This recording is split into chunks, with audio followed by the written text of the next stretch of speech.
Hello, this is literally Majora. You can call me Majora if you want, but my real name is Benny. This is the third and, for now, final installment of my Scary Dreams miniseries. I might pick back up on this either next Halloween, or I could do some other dreams that were less scary, but just like weird later. I don't know.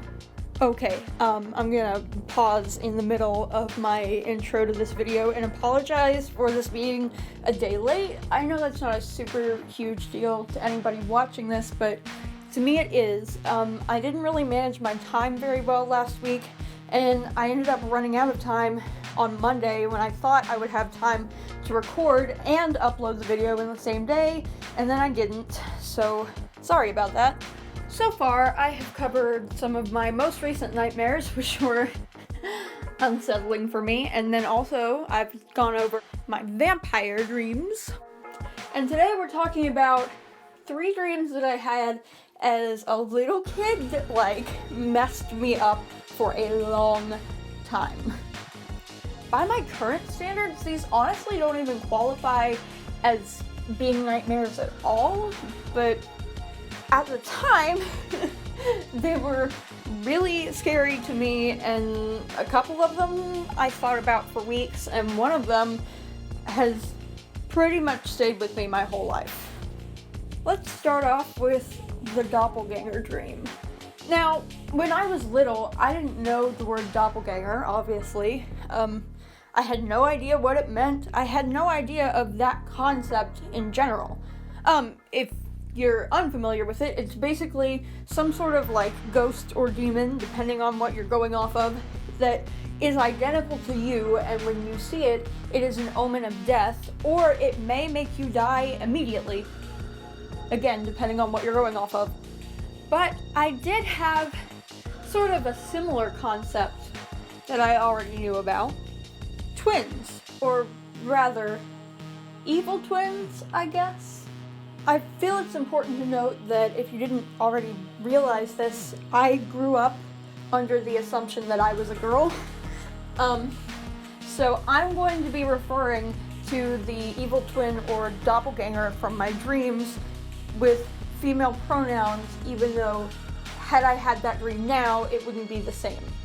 So when I had this dream for the first time, my family lived in a house that was not great. I had my own bedroom, but I refused to sleep in it.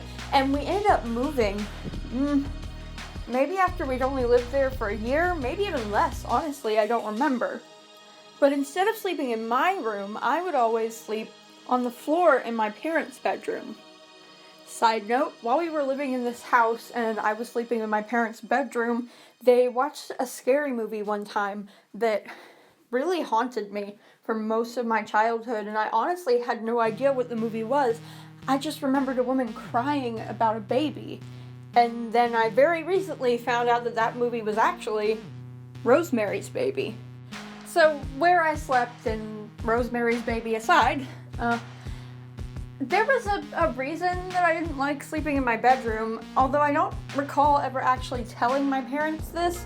And the funny thing is, it kind of created this game I would play if I was ever in a room by myself, where I talked to, God, why have I never told anyone this? Where I talked to my evil twin. At least that's what I called her.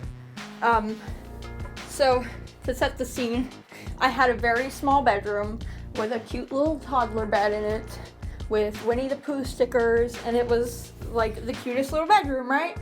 I wouldn't sleep in it because one time I had a dream that there was this girl who looked just like me, and she wanted to play with me, and I played with her for a while, and then she started doing things that I didn't like, and she started getting meaner and meaner, and then the more I didn't want to do what she wanted to do, the angrier she got, and she wanted to hurt me, and then I woke up. So every time I had this dream was different, but I did end up having it several times throughout the rest of my childhood in various settings, and the progression would be different each time, but the concept was always the same. Evil twin, I didn't want to do what she wanted to do, and then she wanted to hurt me. And then, I think it was probably the movie Coraline that made those dreams escalate, but they started getting worse and worse. And then I saw a movie called Doppelganger, I want to say. It was just called Doppelganger. But it was like a light bulb went off, and I knew exactly what I had been dreaming about. I want to say the last time I had one of these doppelganger dreams was when I was like 12 or 13, but the one that was the most important was one that I had maybe in 5th grade. I went to a private school for elementary school, and we had various uniform pieces that we could mix and match to wear. And me and my best friend had decided we were going to wear matching outfits every day to school. We did it every day, and I actually still remember all of them. So we had 2 different like polo shirts, one that was white and one that was black. We had a white long sleeve button up. We had a pair of khakis, and we had 2 skirts, a khaki skirt and a plaid skirt. So we coordinated what was worn on each day of each week, and Wednesdays were always the plaid skirt and the white button-up shirt. We also had sweaters and sweater vests to wear when it was a little colder. In this particular iteration of my doppelganger dream, it was a Wednesday. I was getting ready for school. I was completely dressed. Button-up shirt, plaid skirt, no sweater, and no sweater vest, which are kind of important, which I'll come back to later. But I was ready to go, but I was in the bathroom and the door was closed. And in this dream, which separates it from reality, there was a full-length mirror on the back of my bathroom door. Only when I looked at it, I realized I wasn't looking at my reflection, but instead a perfect copy of me standing in front of it. My doppelganger. Now that I knew what that meant, I started crying immediately and begging her, please, you don't have to do this. I don't want to die, which is hilarious, because if I had that dream now, I'd be like, hey man, I'm tired of this living thing. Let's go. But no, I cried and I begged her to just go away. She explained to me that she wasn't just my doppelganger. She was a sort of shape-shifting spirit. And whenever it was someone's time to die, she would go and appear to them. She didn't have much control of it, and she didn't tell me who was in charge. I only knew that this wasn't something that she enjoyed doing. She didn't like having to be the last thing someone saw before they died. She didn't like ending lives like this. So I asked her something. Was there anything I could do to make this easier for her? Was there something she wanted to see that she'd never done before? Anything. She explained that she was always supposed to go at night. She only worked under the cover of darkness, and she'd never seen a sunrise before in her entire existence. And she really wanted to. She'd heard people say countless times that it was beautiful, but she'd never gotten a chance to see one. So I took her into my parents' bedroom. I opened the curtains over the windows, and we sat on the edge of the bed, and together we waited for the sunrise.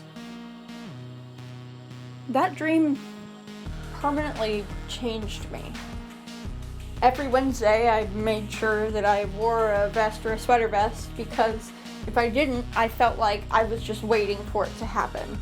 Every time I'm in the bathroom, I make sure that I either leave the door slightly open or I close it, but there's something hanging over the back of it to remind me that there's not a mirror. I have trouble looking at mirrors now. As a matter of fact, people will point out to me that I stare at them a little too much. They think that it's a vanity thing. I'm looking at myself because I want to. I'm looking at myself to make sure that it's really me and not her. let's move on to the dog dream. Eventually, we did move out of that house that we lived in when I was really little, and we moved into the house that we spent the rest of my childhood living in. We had 3 dogs when we first moved there, but 2 of them we ended up giving away because our neighbors threatened to shoot them. And then the 3rd one got hit by a car, and my brother swears to this day that that dog was not hit by a car. He was stolen, and then the guy that stole him claimed to have hit him. My brother was like 17 when that dog got hit by a car. And he also is married with multiple children now and still believes that. About a year later, though, we got a new dog. A cute, frilly little inside puppy that grew to be about the size of a house cat. Actually smaller than my cat. So, the dream. We'd had the dog for like maybe 3 or 4 months at the most. And I had this horrible, horrible dream for a 6-year-old to have. If I had this today, again, it would have been nothing. But 6 years old, terrible. Worst dream I ever had. The dream starts with me finding out that the dog has died. And then we bury him, and then I start to move on. Then I'm playing in our basement, and I find this, like, tunnel in the wall. Thanks for that, Rosemary's baby. I crawl in, and it leads to this, like, enormous cavern underneath our house, where I find the dog's emaciated skeletal body. The weirdest part was probably that there was a blue sticky note that said something along the lines of "come find me." I never understood that, and I probably never will. But I woke up and immediately started crying very loudly, and my mom came running into my room wanting to know what was wrong, and I couldn't even tell her. I couldn't get the words out to tell her that I had a bad dream. Instead, I just asked, "Where is the dog?" And that little sweetheart was at the foot of my bed the entire time. He never slept in my room, and I don't remember him ever sleeping in my room again. That night, he slept at the foot of my bed the entire night, almost like he knew I needed him. After I made sure I knew where he was, I was able to tell my mom about the dream, and eventually I went back to sleep. Now, the reason this dream is, like, scary enough to include in this list is not only that it traumatized me as a 6-year-old, but that dog passed away very recently, and at the end of his life, he had a lot of trouble eating. And in the end, he looked about the same in real life as he did in my dream when I was 6. And I haven't been, like, brave enough to say that to anyone in my family because I know A, it would make me start crying, and B, it would probably, like, emotionally scar them. Last up is the sword dog dream. I honestly don't know what else to call this. This one was also when I was in 5th grade, approximately. And again, now, if I had this dream, I would be like, that was weird. But for some reason, 10-year-old me was like so traumatized by this dream that it was all I could think about for weeks, and I walked around at school just like in a daze with the image of the man in this dream in my head. So I'm just sitting in my living room, both of my parents are there, none of my siblings are, I don't know why. But this man bursts into our front door, and he's got a sword. Well, I would have called it a sword then, but I know now that it was a katana specifically, so yeah. Old man, katana, front door. He doesn't say anything, and neither do we, but I know for some reason that he's there for me and my dad specifically. There's something about my dad's family that has made this man mad, and he's come for us. Before we go much further, I want to describe the man, because the way I describe him now is a little bit different than the way I described him then, but it gets the same picture across. So, picture very tall, bald man. He's very thin, his skin is paper white, and he's dressed very nicely. Now that I think about it, I'm kind of describing Jack Skellington. But he definitely has human flesh on his bones. He's just very thin. And his eyes are small and angry. And he's wearing a suit and he has a sword. When I was a kid, though, the easiest way I could find to describe him was that he looked like if the Joker had a grandpa who was bald. So, I hope that image helps.